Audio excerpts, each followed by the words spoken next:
Pakistan is on top of the news cycle right now, and we are keeping a close eye on signals coming out of the country. The important thing is that the really significant signals do not come from what the Pakistani politicians say, because we know that they don't have so much power. They hardly have any power.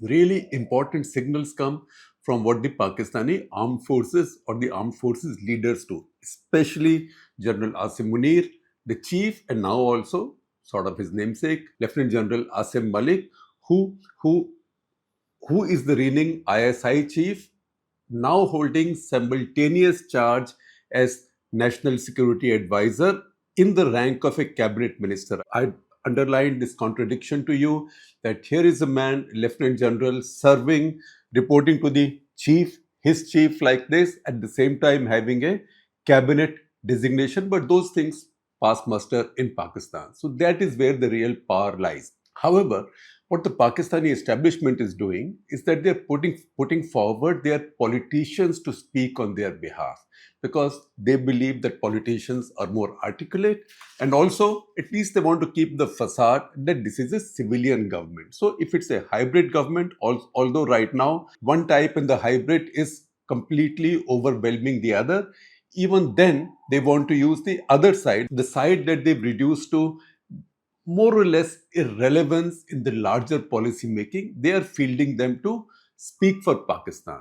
Just the other day, we heard Khawaja Asif, the Pakistani defense minister, speaking to Yalda Hakim on Sky News, and that's where we said we've been doing this dirty job for the Americans for 30 years, right? And that was seen as a big admission that Pakistan was sponsoring, not just sponsoring, but Pakistan was nursing, hosting, funding, and also leading terrorist organizations. He said it, of course, by way of saying that Pakistan is also a victim of terrorism. In fact, Pakistanis like to say that they are the biggest victims of terrorism. In the same series now, although Khawaja Asif's interview had caused quite a bit of commotion and quite a bit of embarrassment for Pakistan, and I saw a lot of people in Pakistan, also on Pakistani social media, saying, why did we put this man on TV? Why did he have to say all of this? And now they found another leader of consequence who is articulate in English language, that is Bilawal Zardari, who used to be foreign minister, currently is a member of National Assembly and also chairman of Pakistan People's Party, the second large constituent of this ruling coalition after PML Nawaz Sharif's party. Now spoke to who? Again to Yalda Hakim on Sky News. And what did he say? You know, there's an old line of wisdom. What do you do when you find yourself in a hole? Stop digging. But Pakistanis are not doing that. They have now put Bilawal Bhutto forward, and he's repeated some of the same points. He said, yes. He says, as far as Pakistan's history is concerned, it is history. It is history. What he means is, yes, that Pakistan has a past. His exact line. There is no secret about the fact that Pakistan has a past. And he said, because Pakistan collaborated with the Americans and the NATO powers in the first Afghan jihad, and then the second time the Americans and NATO came to fight in Afghanistan, Pakistanis again got involved with them. The first time, he said, it was done under the dictatorship. It so happens that the next time also it was under the dictatorship. And I will first give you a summary and then tell you about some of the contradictions in what he's saying. So he says that we collaborated with the Western world, with Americans, twice as a major non-NATO ally. And what that did was, it caused Islamization, deep Islamization and militarization of our society. And we were then hit, he says, his country was then hit after wave of extremism, and that initiated reforms for them. And he says that reform was carried out by Pakistan. Yalda Hakim asks him that, look, your mother was killed. Your mother was assassinated by terrorists. So you are a victim of terrorism yourself. And he said, yes. And he said, after my mother was carried out, particularly, we carried out these reforms and we rooted out all terrorist organizations and we finished terrorism. That is where my first fact check comes in. His mother, Benazir Bhutto, who I knew well and had interviewed multiple times, she was assassinated on 27th of December 2007. Obviously, nothing was done to put down terrorism or terrorist organizations in Pakistan after that. Because when did 26/11 happen? 26/11 happened the next year in 2008. So 11 months after his mother's assassination. And it is something that is worth mentioning, that on 4th of January 2011, Salman Taseer, the very popular governor of Punjab, was assassinated by Mumtaz Qadri, one of his own police security guards. And how violently the security guard emptied the entire magazine of his AK-47 into Salman Taseer's body. His body took 27 bullets.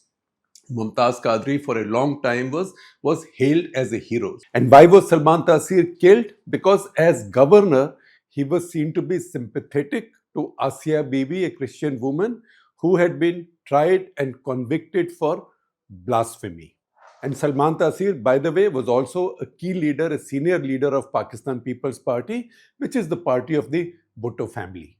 Once again, to make a cruel point, that not as if Pakistanis decided to fully eschew terrorism, terrorist organizations, or Islamization or militarization of their society after his mother's assassination. The family, in some ways, politically, is doing all right, in the sense that they've always been relevant. They had a spell in power after that, their party's government, in partnership with PML Nawaz.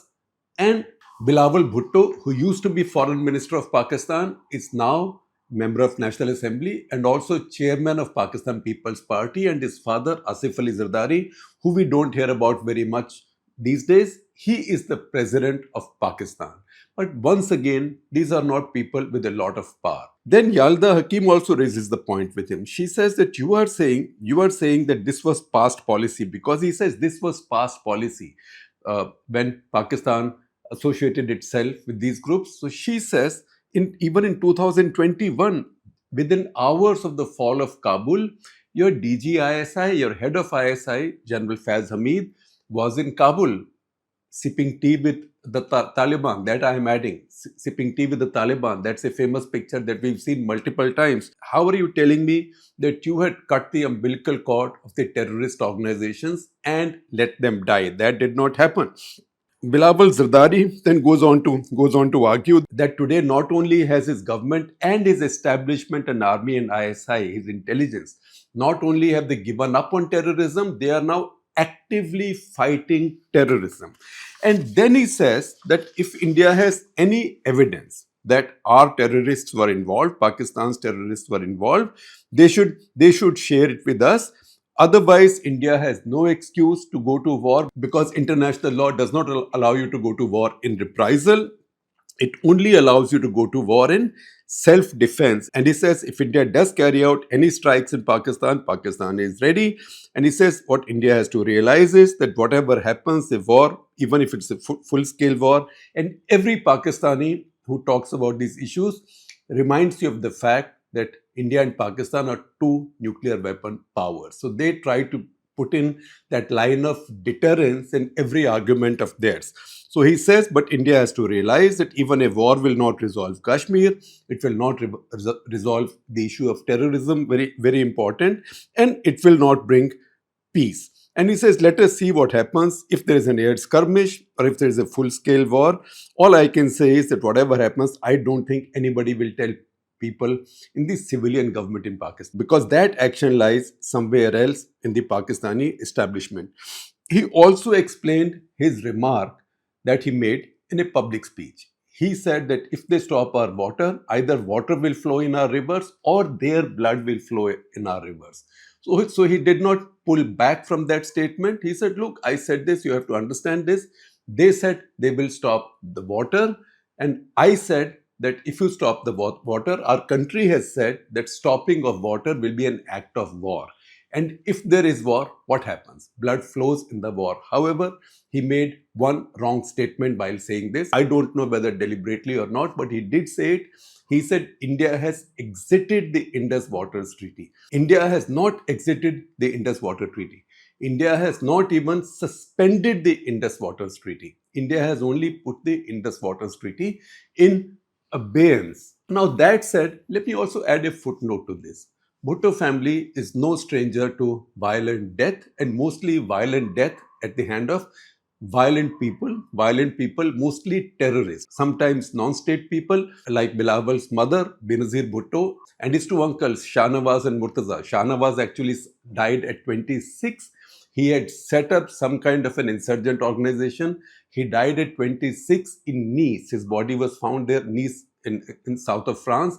His body was found apparently poisoned, but the case was never resolved.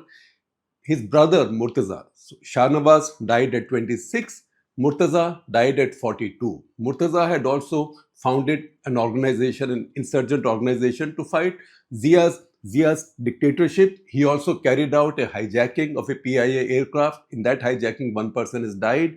He was tried by a military court in absentia and sentenced to death. In 1993, he came back when Sister Benazir was in power, got elected, and immediately turned a rival to the sister. And that did not last very much. He was killed or assassinated, I would prefer assassinated, in an encounter along with 6 of his other friends or comrades at the age of 42 in Karachi, in one of the better off areas of Karachi. And that case also has not been resolved. Many judges have changed over time, witnesses have died and passed away. It's been almost 30 years, that case has not been resolved. And on top of all that, the cycle began with Bilawal Bhutto's grandfather, Zulfikar Ali Bhutto himself, the founder of the dynasty. He was overthrown by Ziaul Haq, the man he had appointed as the chief, who then assassinated him judicially. It is interesting and important now that the Pakistani establishment has chosen to field Bilawal Zardari to put forward their case to the international community in English language.